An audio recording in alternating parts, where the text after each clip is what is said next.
Bem-vindo à Leitura de Ouvido, o podcast que transforma linhas em ondas sonoras. Eu sou o Lucas. Eu sou a Dayana. E o episódio de hoje é O Chamado de Cthulhu, de Howard Phillips Lovecraft. Abre-se o portal para a mitologia do universo de horror Lovecraftiano e com o capítulo 1, a primeira parte deste conto tão emblemático que se chama O Horror Desenhado em Argila. Isso, depois de muitos e muitos pedidos, a gente tá trazendo finalmente O Chamado de Cthulhu. E eu sei que muitas pessoas aí são novas, porque quando a gente traz Lovecraft, vem bastante gente nova nos ouvir. Então eu já vou deixando que o nosso podcast, ele é exclusivamente financiado pelos nossos apoiadores, né? Os nossos leitores de ouvido. Isso, nossos queridos leitores de ouvido. Tem duas recompensas que todos eles ganham. No final do episódio, a gente vai revelar quais são essas recompensas. Mas já fica a dica para, se você quer ser um dos nossos apoiadores, entrar em apoia.se/leitura de ouvido ou enviar um pix para a chave leituradeouvido@gmail.com. No final a gente dá mais detalhes e também discute sobre esse primeiro capítulo de O Chamado de Cthulhu. Prepare-se para o terrível mundo literário. Boa leitura. O Chamado de Cthulhu, de Howard Phillips Lovecraft. Tradução: Alda Porto, Vilma Maria da Silva, Lenita Rimoli Esteves e Paulo César Castanheira. Encontrado entre os documentos do falecido Francis Wayland Thurston, de Boston.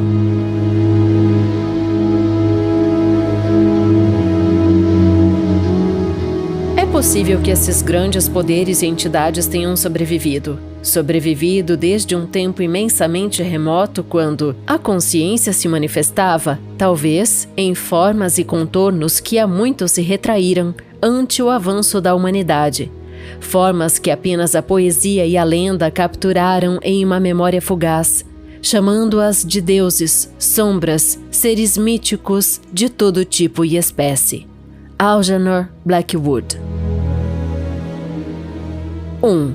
O horror desenhado em argila.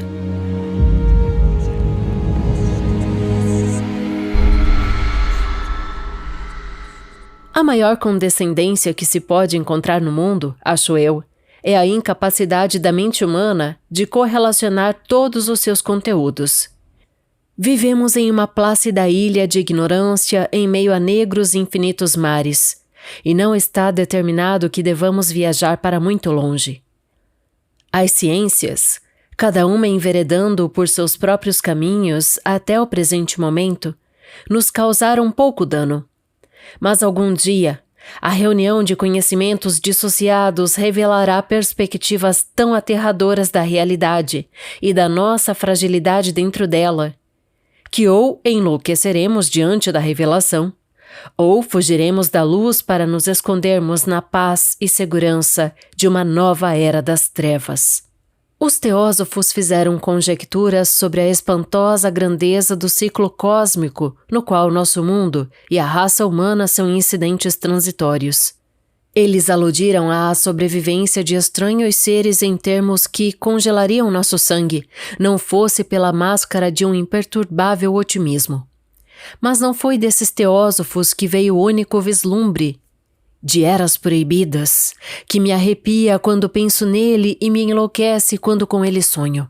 Esse vislumbre, como todos os pavorosos vislumbres da verdade, surgiu da reunião acidental de dois elementos separados, neste caso, um velho recorte de jornal e as anotações de um professor já morto.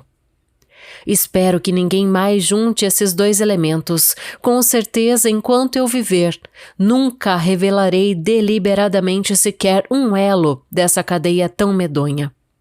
Acho que o professor também tinha a intenção de permanecer calado sobre o que sabia, e que ele teria destruído suas anotações se não tivesse caído subitamente nas garras da morte. Comecei a tomar conhecimento do assunto no inverno de 1926-1927, com a morte de meu tio-avô George Gamel Angel, professor emérito de línguas semíticas da Brown University, em Providence, Rhode Island.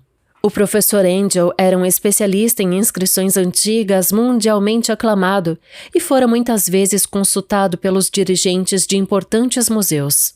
Dessa forma, seu falecimento aos 92 anos talvez seja relembrado por muitos. Na nossa região, o interesse ficou mais intenso por causa da indefinição em torno da causa da morte. Segundo testemunhas, o professor fora atacado quando voltava da barca de Newport, caindo de imediato ao chão, depois de ter sido abauroado por um negro com aparência de marinheiro que surgira em uma das escuras vielas da escarpada encosta que servia de atalho entre o cais e a casa do falecido na Williams Street. Os médicos não foram capazes de encontrar nenhum problema visível, mas concluíram após um confuso debate que alguma obscura lesão cardíaca induzida naquele senhor tão idoso que subia com vigor uma colina tão íngreme, fora responsável pelo seu fim. Na época, não vi motivos para discordar desse pronunciamento, mas, nos últimos tempos, tenho sido levado a questioná-lo e ir além do mero questionamento. Como herdeiro e testamenteiro de meu tio-avô, que morrera viúvo e sem filhos, eu devia examinar seus documentos detidamente, e com esse propósito levei todos os seus arquivos e caixas para minha residência em Boston. Grande parte do material que coligi será mais tarde publicada pela American Archaeological Society. Mas havia uma caixa que eu considerava extremamente desconcertante e que relutei em mostrar para outras pessoas. A caixa fora fechada e eu não encontrei a chave, até que me ocorreu a ideia de examinar o molho de chaves que o professor carregava no bolso. Foi então que, de fato, consegui abri-la. Mas quando o fiz, tive a impressão de estar diante de uma barreira ainda maior e mais cerrada. Pois qual poderia ser o significado do estranho baixo relevo e dos desconexos apontamentos, divagações e recortes que encontrei? Teria meu tio, em seus últimos anos, passado a acreditar piamente nas mais baratas imposturas? Resolvi procurar o excêntrico escultor responsável por aquele aparente distúrbio da mente de um velho. O baixo relevo era praticamente retangular, tinha uns 2 centímetros de grossura e uma área de mais ou menos 12 por 15 centímetros. Era obviamente moderno. Seus desenhos, entretanto, não eram nada modernos em uma atmosfera e sugestão, pois, embora as excentricidades do cubismo e do futurismo sejam muitas, elas raramente reproduzem aquela enigmática regularidade que se esconde nas inscrições pré-históricas. E certamente boa parte daqueles rabiscos parecia algum tipo de escrita, embora minha memória, não obstante a grande familiaridade que tinha com documentos e coleções do meu tio, não conseguisse de forma alguma identificar esse tipo particular, nem mesmo supor quais seriam suas mais remotas filiações. Acima daqueles aparentes hieróglifos, havia uma figura de evidente intenção pictórica, embora sua execução impressionista não permitisse uma ideia muito clara acerca de sua natureza. Parecia ser algum tipo de monstro ou símbolo representando um monstro, e tinha uma forma que só poderia ser concebida por uma imaginação doente. Se eu disser que em minha mente meio extravagante surgiram simultaneamente figuras de um polvo, de um dragão e de uma caricatura humana, não estarei sendo infiel ao espírito da coisa. Uma cabeça polpuda e cheia de tentáculos encimava um corpo grotesco coberto de escamas e com asas rudimentares. Mas era o contorno geral de todo o que o tornava mais aterrador e chocante.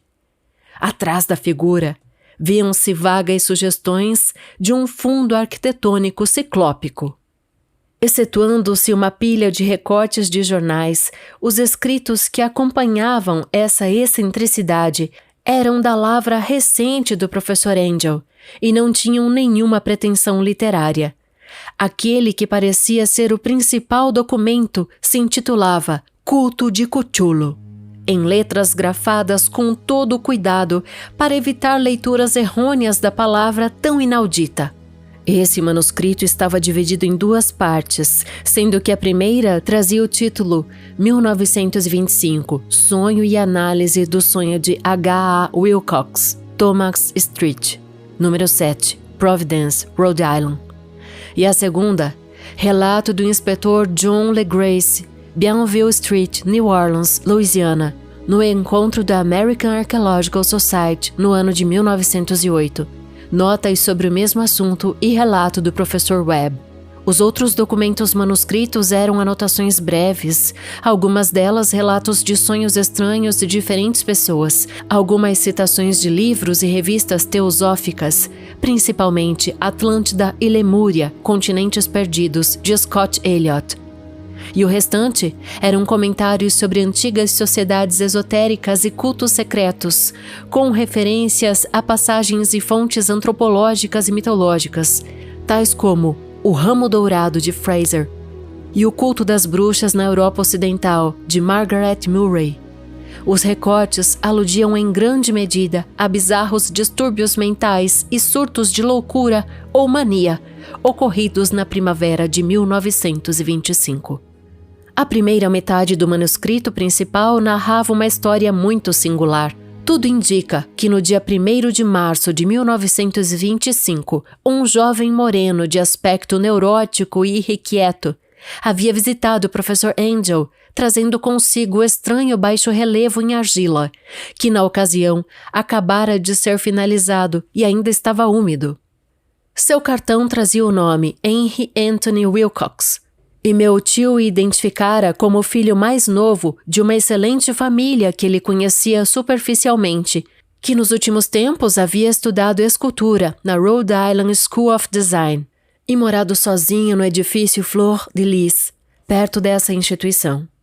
Wilcox era um rapaz precoce de reconhecido talento, mas grande excentricidade, que desde a infância chamara a atenção das pessoas por causa das estranhas histórias e curiosos sonhos que tinha o hábito de relatar. Ele dizia ser psiquicamente hipersensível, mas a população austera da antiga cidade comercial simplesmente o considerava esquisito. Nunca tendo se misturado muito com pessoas da sua idade e condição, gradualmente desaparecera do convívio social e só era conhecido por um pequeno grupo de artistas de outras cidades. Até mesmo o Providence Art Club, preocupado em manter seu conservadorismo, o havia considerado um caso perdido. Na ocasião da visita, segundo o manuscrito do professor, o artista, sem maiores delongas, solicitou que seu anfitrião, valendo-se de seu conhecimento arqueológico, o ajudasse a decifrar os hieróglifos do baixo relevo. Ele falava de um modo vago e afetado que sugeria uma atitude estudada e uma empatia distante. Meu tio o tratou de forma um pouco brusca, pois era óbvio que a peça fora finalizada recentemente e que ela nada tinha a ver com a arqueologia. A réplica do jovem Wilcox, que impressionou meu tio a ponto de fazê-lo memorizá-la e registrá-la ipsis literis, era de um matiz incrivelmente poético que provavelmente caracterizava toda a sua fala, e que desde essa época eu julgo muito característico dele. Ele disse: "De fato, a peça é recente, pois eu a fiz a noite passada ao sonhar com estranhas cidades, e os sonhos são mais antigos que a cismarenta Tiro, ou a contemplativa Esfinge, ou a Babilônia e os jardins que a cingem." Foi então que ele iniciou a labiríntica narrativa que subitamente despertou a memória adormecida e conquistou o febril interesse de meu tio. Na noite anterior, houvera um leve tremor de terra, o mais perceptível ocorrido na Nova Inglaterra durante alguns anos, que afetara agudamente a imaginação de Wilcox. Ao se recolher, ele tivera um sonho sem precedentes de cidades ciclópicas com gigantescos blocos e monolitos que alcançavam os céus. De tudo pingava um líquido esverdeado e um horror latente envolvia tudo. Hieróglifos cobriam os muros e pilastras e de algum ponto não identificável mais abaixo vinha uma voz que não era uma voz. Era uma sensação caótica que apenas a fantasia poderia transmutar em som. mas que ele tentou representar por meio de um quase impronunciável amontoado de letras. Cthulhu Furtgan. Este emaranhado de letras era a chave da recordação que excitou e perturbou o professor Angel. Ele interrogou o escultor com minúcia científica, estudou com frenética intensidade o baixo relevo em que o jovem estivera trabalhando, sentindo frio e coberto apenas por suas vestes de dormir, quando a consciência lhe sobreviera de forma intrigante. Meu tio culpou sua idade avançada. Wilcox me disse depois por sua lentidão em reconhecer tanto os hieróglifos quanto a imagem pictórica. Muitas de suas perguntas pareciam bastante deslocadas para seu visitante, especialmente aquelas que tentavam associá-lo a estranhos cultos ou sociedades. E Wilcox não conseguia entender por que meu tio, reiteradas vezes, lhe prometera guardar segredo se ele admitisse que fazia parte de algum grupo religioso pagão ou místico amplamente disseminado. Quando o professor Angel ficou convencido de que o escultor realmente ignorava qualquer culto ou sistema de saber esotérico, ele assediou seu visitante com pedidos de futuros relatos de sonhos. Esse pedido gerou um resultado regular, pois, após a primeira entrevista, o manuscrito registra visitas diárias do jovem, durante as quais ele relatava assustadores fragmentos de imagens noturnas, cujo conteúdo era invariavelmente alguma terrível visão ciclópica de escuras rochas gotejantes, com uma voz ou inteligência subterrânea gritando fragmentos monotônicos que chegavam aos sentidos como linguagem inarticulada. Os sons frequentemente repetidos eram aqueles que se podem representar pelas letras Cthulhu, Errilha. No dia 23 de março, continuava o manuscrito, Wilcox não apareceu. Perguntas feitas em sua residência revelaram que ele fora acometido por um tipo obscuro de febre e levado à casa de sua família, na Waterman Street. Ele havia emitido gritos durante a noite, acordando vários outros artistas no prédio, e depois disso suas manifestações eram uma alternância de inconsciência e delírio. Meu tio telefonou imediatamente para a família e depois disso acompanhou o caso de perto, indo com bastante frequência a Trayer Street, no consultório do Dr. Toby, que, segundo soubera, cuidava do paciente. Ao que parece, a mente febril do jovem se concentrava em coisas estranhas, e o médico de tempos em tempos estremecia ao falar delas. Elas incluíam não apenas uma repetição do que ele havia anteriormente sonhado, mas mencionavam caoticamente um ser gigantesco, de quilômetros de altura, que caminhava ou se movia pesadamente. Em momento algum ele descreveu de forma completa esse objeto, mas ocasionais palavras desvairadas, repetidas pelo Dr. Toby, convenceram o professor de que devia tratar-se da inominável monstruosidade que ele tentara descrever em sua escultura onírica. A referência a esse objeto, acrescentara o doutor, era invariavelmente o prelúdio da passagem do jovem a um estado letárgico. O estranho é que a temperatura do paciente não subia muito acima do normal. No entanto, em termos gerais, seu estado sugeria uma verdadeira febre e não um distúrbio mental.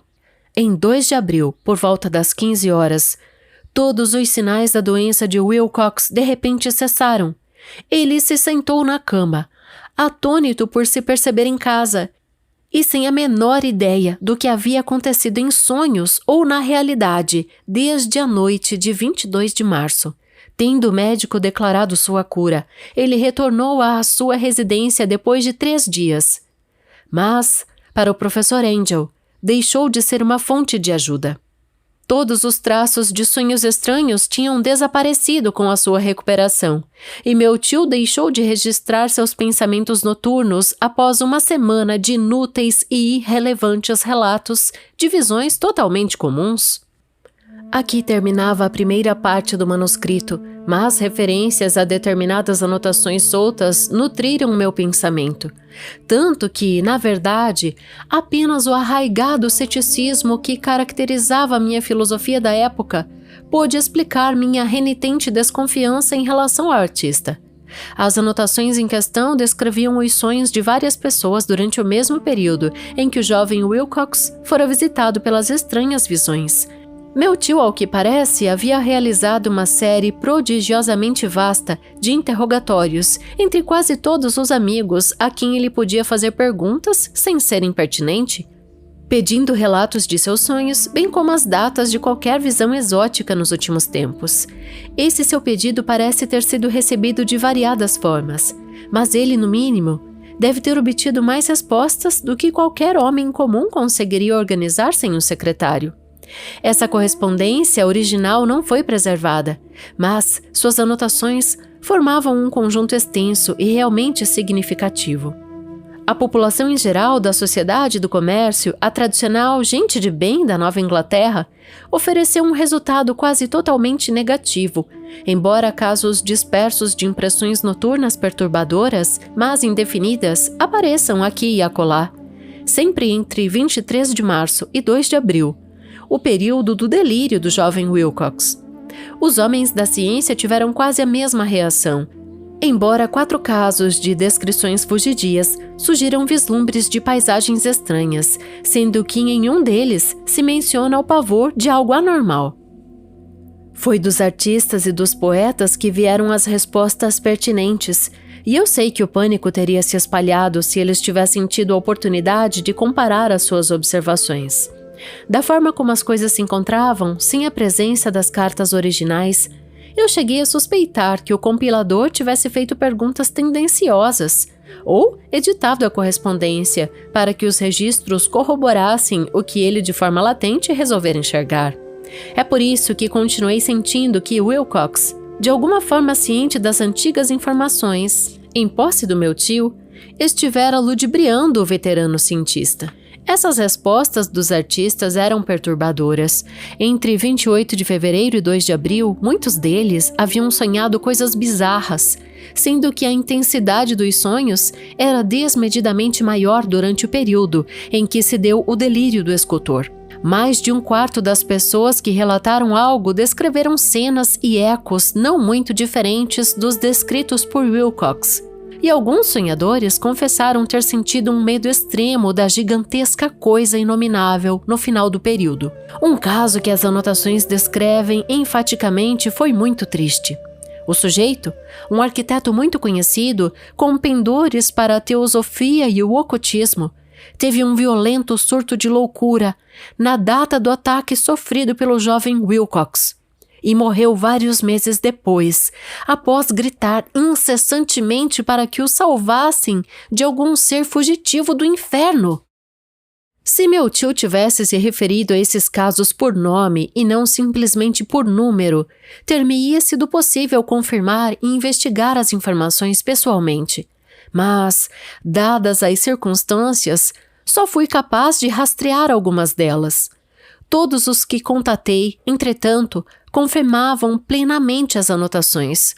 Muitas vezes me perguntei se todas as pessoas questionadas pelo professor ficaram tão intrigadas quanto esse pequeno grupo. É melhor que elas não obtenham nenhuma explicação. Os recortes de jornal, como já mencionei, citavam casos de pânico, mania e episódios de excentricidade durante o mesmo período. O professor Angel deve ter contratado um escritório de investigação jornalística, pois o número de recortes era enorme e eles vinham de todo o mundo. Havia o caso de um suicídio noturno em Londres, em que uma pessoa que dormia sozinha pulou de uma janela após dar um grito aterrador. Em um ponto, uma carta desconexa endereçada ao editor de um jornal na América do Sul, em que um fanático prevê um lúgubre futuro com base em visões que teve. Uma mensagem da Califórnia descreve uma colônia de teósofos que, em massa, vestem roupas brancas para aguardar alguma gloriosa realização, que nunca chega, ao passo que reportagens da Índia falam com reservas de uma grave inquietação entre os nativos na passagem do dia 22 para o dia 23 de março. Também na região ocidental da Irlanda se registram muitos casos de rumores e lendas alucinadas, e um pintor fantástico que atende pelo nome de Ardois Bonneau expõe um blasfema, Paisagem de Sonho, no Salão de Primavera de Paris em 1926. E tão numerosos são os problemas registrados em hospitais psiquiátricos que apenas um milagre pode ter evitado que a classe profissional dos médicos notasse estranhos paralelos e chegasse a conclusões mistificadoras. No todo, aquele era um conjunto muito bizarro de recortes, e hoje em dia eu mal posso conceber o empedernido racionalismo com que os desconsiderei. Mas naquela época, eu estava convencido de que o jovem Wilcox conhecia esses assuntos mais antigos, mencionados pelo professor. Capítulo 2. A narrativa do Inspetor Legrace continua na próxima semana.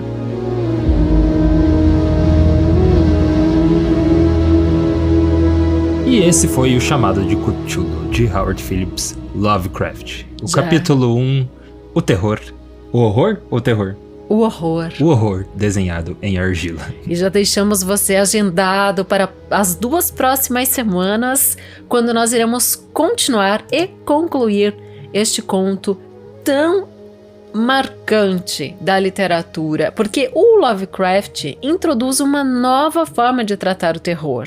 O que o Lovecraft faz por que essa nova forma? Ele atualiza o horror para os paradigmas científicos e culturais do início do século XX. Veja que esse conto ele escreveu em 1926. Ele havia, oficialmente iniciado a sua carreira literária recentemente, 1920. Né? Vamos dizer que ele iniciou mesmo, muito embora tenha nascido ali em 1890 e começado a escrever ainda com 6, 7 anos os seus primeiros contos. O que é um absurdo de pensar, né, Lucas? Uma criança, da idade da nossa filha, escrevendo contos de horror. Não sei se já era, se ele já escrevia assim, né? Se for, isso é muito assustador, né? Mas então, entre o século XX, com todas as suas novidades científicas e tecnológicas, e o Lovecraft cria um novo universo a partir dessas possibilidades todas. Então ele é o grande responsável por abrir esse portal para esse universo novo, porque ele coloca um monte de mitologia, mas muita coisa, e aqui a gente tem, inclusive, um ser, né, um tipo de Deus que foi moldado em argila, que é esse capítulo 1 que nos apresenta, né? Inclusive ele já dá o horror desenhado em argila. Então o que é muito impressionante é que essa entidade, esse ser mitológico, que tem esse poder de influenciar a mente das pessoas, vem influenciar justamente uma linhagem, que são os poetas e artistas, né? Então não é qualquer pessoa, né? É a pessoa que tem essa sensibilidade para o algo a mais, que tem esse olhar, essas camadas da transcendentalidade humana, que é capaz de colocar em palavras, ou em formas, em contornos. Então é nessa linha de pessoas que a gente tem essa comoção dessa entidade, então, que vem a ser essa entidade que não dá nem para nominar, porque em muitos momentos, e até vem uma dificuldade da narrativa desse conto, o Lovecraft embaralha palavras para tentar denominar o nome dessa entidade, e vai piorar. Nos próximos 2 capítulos tem mais embaralhamento de letras, né, que fica bem inaudível, impronunciável, mas como nós somos um podcast que transforma linhas em ondas sonoras, eu prometo, leitor de ouvido, eu prometo que eu vou dar o meu melhor para que você compreenda esse embaralhamento de letras que Lovecraft faz para desenhar Cthulhu. Sim, muitas coisas você tem que inventar, né? Inclusive o próprio nome Cthulhu é algo que nós não conseguiríamos falar, né? Se fosse analisar friamente. E ele trata desse horror, desse medo do desconhecido, né? Muito nesse... principalmente aqui no Chamado de Cthulhu, em todos os contos do Lovecraft ele faz isso, né? De certa forma. Mas aqui tem muito isso do medo do desconhecido, mas não vejo que é muito desse... desconhecido, tipo, apagar a luz. Mas é aquela coisa bem mais cósmica, né? Por isso que é chamado, também denominado o terror cósmico, né? O horror cósmico. Porque é aquela... Me veio muito também a sensação de você estar olhando a vastidão do universo, tipo, olhando as estrelas à noite e saber que aquilo ali é desconhecido, né? de diversas formas. Então eu acho que o Lovecraft trata isso muito bem, e isso é um pouco, na minha opinião, que as pessoas gostam tanto dos textos dele por tratar desse desconhecido num nível cósmico, assim, né? É exatamente essa instância do poder literário de Lovecraft, porque ele faz a gente se sentir esse pedaço, fragmento de grão de areia nesse universo imenso que existe. A gente coloca essas coisas muito maiores, né, que a gente pode chamar de épico, mas é muito além disso, né, essa coisa muito maior que a existência humana, e que a gente tem em outros contos também que a gente já trouxe aqui no podcast, como A Cidade Sem Nome, né, e Dagon, falei certo, né? Que é o conto origem, né? Do Chamado de Cthulhu. E é comum também a gente observar isso em alguns autores, né? Que sempre tem o conto de origem para depois ter a história maior, né? Inclusive do Bram Stoker, né? Que é de 20 anos antes, se não me engano. Isso, então. De Chamado de Cthulhu. Inclusive, o conto de Bram Stoker, o hóspede de Drácula, né? Que também é o embrião de Drácula. Isso, ele originou Drácula depois nessa história gigante. E aqui a gente também tem essas entradas de data, né? Você percebeu também que não só entradas de data, como descrições de... Ele dá os nomes, né? Dos estabelecimentos, das universidades. Das ruas. E isso tudo traz esse teor verídico, assim, pra história, né? Então, que é pra dar esse teor de verdade também, né? Assim como no Drácula tem as entradas de jornal, aqui a gente tem as entradas de datas, que aconteceu no dia 22 de maio, que aconteceu... Então, pra você, né, ficar tendo essa sensação de que é real, né?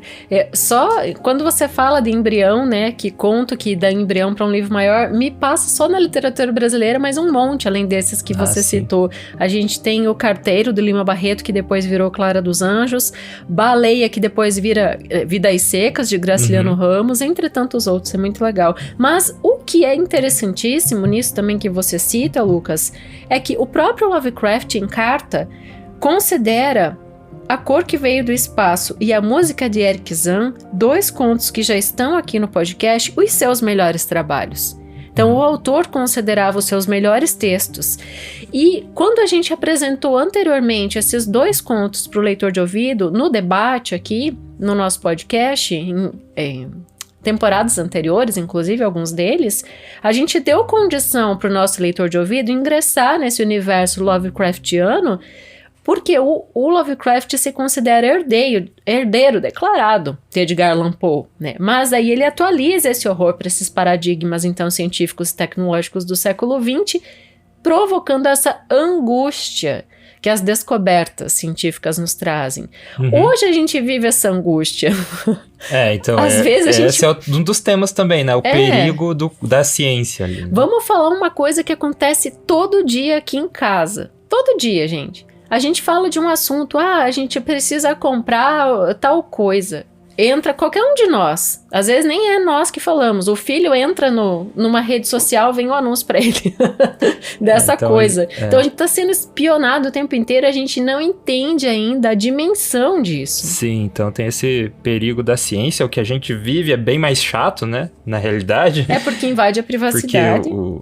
Porque o que o Lovecraft coloca é essa ficção toda fantasiosa, né? E é bem mais legal do que essa ficção científica que a gente tá vivendo hoje. E o que a gente também coloca em cima disso, porque muitas vezes nem é tudo, nem tá causando todo esse alvoroço, né? Mas a gente, como ser humano, tem esse instinto de ficar com medo pra se proteger, né? Mas lá quando Lovecraft escreveu, o que tava pegando? Qual que era o assunto da ciência do momento? Eram basicamente 2 que tinham virado o mundo de cabeça para baixo, mostrando coisas que a gente não sabia sobre o universo, que era a teoria da relatividade do Einstein, muito importante, que veio para revolucionar, dar uma sacudida nas pessoas, e a física quântica, né? Então, a gente tinha acabado de dar o boom, o start inicial nesses novos pensamentos. Então, a gente tem sempre no mundo essas pegadas, né? Essas camadas sendo descobertas. É como se fossem ondas, né? Que viessem nos empurrassem. Eu acho que hoje, nesse exato momento, a gente está sendo empurrado por uma onda dessa. Uma espécie de tsunami que a gente ainda não sabe direito como nadar nele, a gente tá aprendendo, mas o chamado de Cthulhu, ele vem também para nos dar esse alerta. É um texto muito, muito atual. Não é só de um século atrás, né? Se for pensar, a gente tá meio que nessa angústia do desconhecido, meio que em tempo real, assim, também. Mas esse texto, ele ganhou esse patamar e esse status tão grande, o que é muito legal, porque no começo não, Lovecraft não era tão famoso, mas depois de um certo tempo, os textos deles foram editados e começaram a ser vendidos em farmácia, em posto de combustível. Isso que fez a diferença na literatura de Lovecraft, né? Porque foram as Pulp Fictions que a gente já contou tantas vezes a historinha aqui, né, Lucas? O Lovecraft, ele publicava na Weird Tales, especificamente, né, que era uma revista pulp da época, mas mesmo assim a fama dele veio muito depois, né? Ele, claro, era conhecido, né? Mas esse termo até que a gente usa, de falar de uma história, essa história é Lovecraftiana, né? Uhum. Que isso aí veio muito depois, né? Ali nos anos 80 e 90, principalmente com Dungeons and Dragons, né? E com todas essas novas vertentes que saíram, que popularizaram muito, né? Uhum. Então hoje, nossa, a gente começar a citar o que tem a influência de Lovecraft, a gente vai ficar muito tempo aqui. E ele também, vamos falar desse capítulo de hoje, né? Sim. Porque a gente vai voltar depois. Então a gente tá falando, certo? Não vamos falar de tudo sobre Lovecraft nesse. Não. Então tem nesse capítulo ele né, te situa ali no universo, né? E ele cria todo esse... em volta do mito, né? Uhum. Toda a mitologia tá agora, assim, né? Bem forte. Então ele tá criando isso para o que vai vir depois, né? O cara pensa, eu vou descrever uma action figure no capítulo 1 do meu conto. Que é mais ou menos isso que acontece aqui nesse capítulo 1, né? Uma escultura, estranha, que, né? Enfim, e esses sonhos também, né? Uhum. Ele descreve de forma bem rica esses sonhos que esse professor observa, né? Uhum. O que é legal é que é narrado, então, pelo sobrinho, né? Desse professor cientista, que é muito, muito experiente. Ele fala que o tio dele morre com 92 anos. E o escultor vai procurar esse tio, né? E eles têm um longo tempo de convivência, onde ele faz todos esses relatos dos sonhos do menino até esse momento da febre, né? Ele passa praticamente 10 dias desligado do mundo, que é quando também uma série de outros poetas e artistas são acometidos por sonhos estranhos e essa febre de loucura, né? Uhum.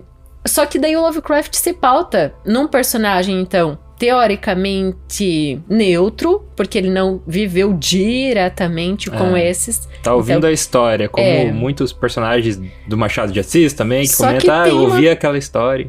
Só que tem essa pegada detetivesca que deixa a gente tão louco, porque o menino vai desvendando os papéis do tio. E é nesse momento que a gente tá, no capítulo 1.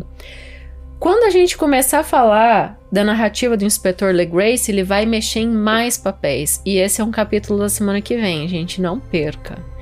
E depois vamos fazer o desfecho com a loucura provinda do mar, que é a parte 3 do conto. Então aí também é outro tema gigante, né, do Lovecraft, que é a loucura. Não vamos entrar nele agora, vamos entrar nos próximos capítulos. Eu só quero dizer uma coisa. Eu acho que é uma coisa bem importante da obra dele, né? Então bem importante, mas só vou deixar no ar esse fato da própria vida dele, que talvez tenha feito com que ele escrevesse tão cedo, que foi o fato do pai dele ter ido para um manicômio quando ele era muito criança. Praticamente um bebê, ele tinha 2 anos, né? E a mãe dele, então, também teve um comportamento meio irreversível a partir desse momento. Então, ao ele crescer com isso, ele era muito íntimo desses surtos, né? Por isso que ele descreve o que acontece com esse menino, com esse artista que esculpiu, né, esse horror, então, em argila e leva pro cientista, que é tio dele. E tudo isso, então, ele só... O que ele faz nessa parte 1, gente? É nesse momento que nós estamos. Ele só engatilha. Ele só puxa assim, tá esticado, tá engatilhado esse arco. Na semana que vem a gente vai soltar essa flecha. Isso, é uma forma de narrativa bem... Você construindo, né? Você esticando a borracha do suspense, assim, pra daí você soltar lá depois. Que é o que é esse capítulo. Então, cada capítulo... E a gente vai abordar o tema principal ali do capítulo, né? O de hoje foi essa construção mitológica, né? E medo desse desconhecido, desse medo astronômico, né? E se você gostou, a gente quer te ver semana que vem, então, acompanhando. Porque eu acho que a gente ainda não falou, né? Que é mês de aniversário do Lovecraft. Então, por isso que a gente vai fazer um mês Lovecraftiano aí. Ele nasceu dia 20 de agosto de 1890, em Rhode Island.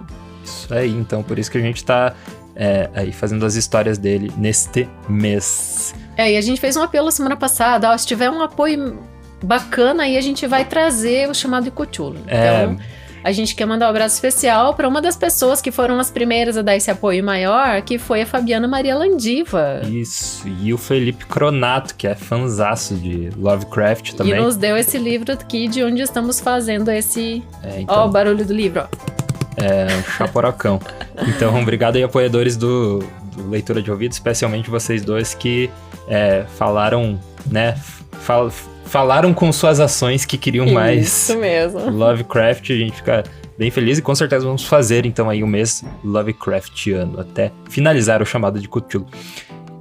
Então, eu falei no começo, né, sobre os apoios do Leitura de Ouvido. As duas recompensas que todos os nossos apoiadores ganham, uma delas você é citado aqui como produtor executivo do nosso podcast. Todo final de episódio a gente fala o nome de cada apoiador nosso. E também a outra recompensa é que você ganha o estudo aprofundado de todas as obras. Então, no seu e-mail assim que o episódio vai pro ar, os nossos apoiadores recebem no e-mail o estudo aprofundado da obra que a gente está trazendo na semana, assim como a arte de capa, né? Com uma mensagem personalizada, assim, nossa. E também a gente tem uma terceira recompensa, dá pra dizer nas entrelinhas, né? A gente tem esse vínculo com muitos dos nossos apoiadores.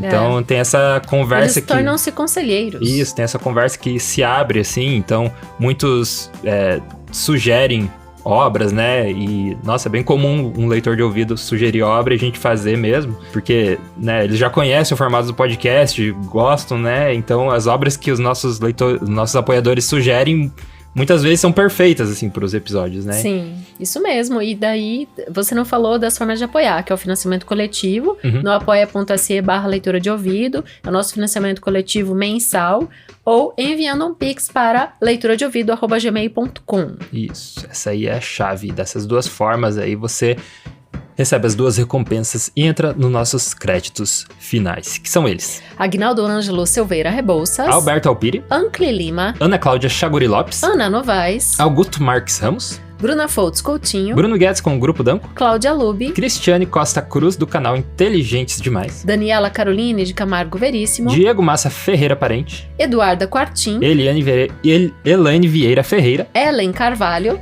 Evandro Benck, Fabiana Maria Landiva, Felipe Cronato, Isabel Araújo Alves, Jaqueline Conte, Karine Pacheco, Leandra e Abel Borges, Lina Soares, Marco Aurélio Marques de Queiroz, Marcos Vinícius, Maria Lúcia Rickbard, Maria José de Oliveira Lima Félix, Marilu Lourenço Rosas, Maristela Prado, Matheus Simon Brum, Miriam Zelmicates. Meu Deus. A gente tá sofrendo forças do universo hoje aqui. Mônica Tocarnia, Dariel Arruda Borba, Nazareno Nascimento Félix, Paulo José Pereira de Rezende, Armanda Freitz Yashitsky,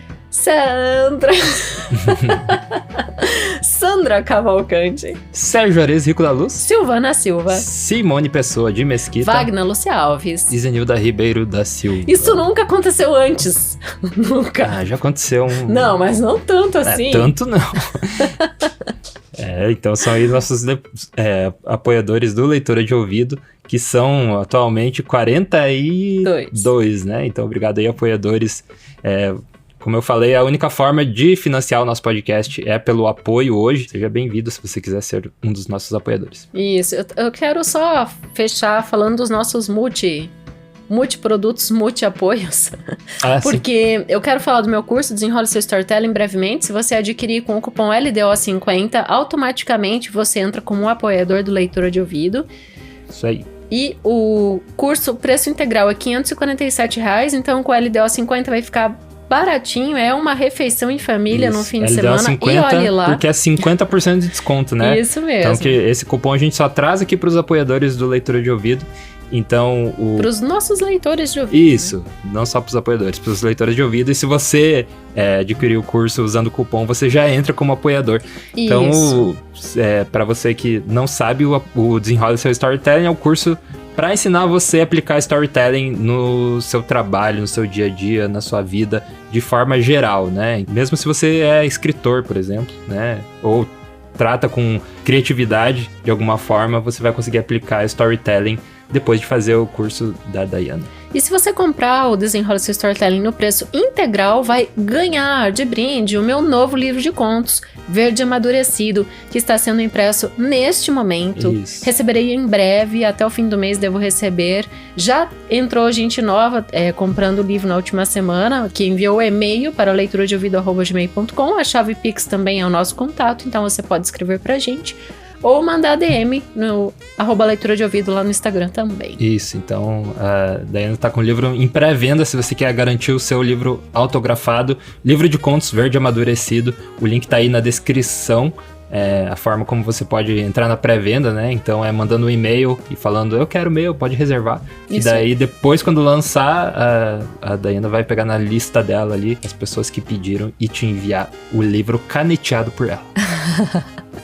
Isso aí. Isso aí? Então tá, a gente se vê... Na próxima. Eu ia fazer diferente porque a gente então é diferente o episódio hoje. Né? Ia falar que a gente vê semana que vem na parte 2 de O Chamado de Cthulhu. Mas daí eu não te dou uma deixa, Como é que eu vou né? dizer na próxima leitura? Vai ter que ser igual a gente sempre faz. Então. Eu acho que sim, Lucas. A gente vê na próxima leitura. Direção e narração, Dayana Pasquim. Edição, artes de capa e trilha sonora de abertura, de Lucas Piasecki. Produção, Roca Studios. Avalie no Spotify e na Apple Podcasts. Siga para não perder os próximos episódios. Inscreva-se em youtube.com/leitura de ouvido. Siga no Instagram Leitura de Ouvido. Fale com a gente no leituradeouvido@gmail.com. E a gente te vê na próxima leitura.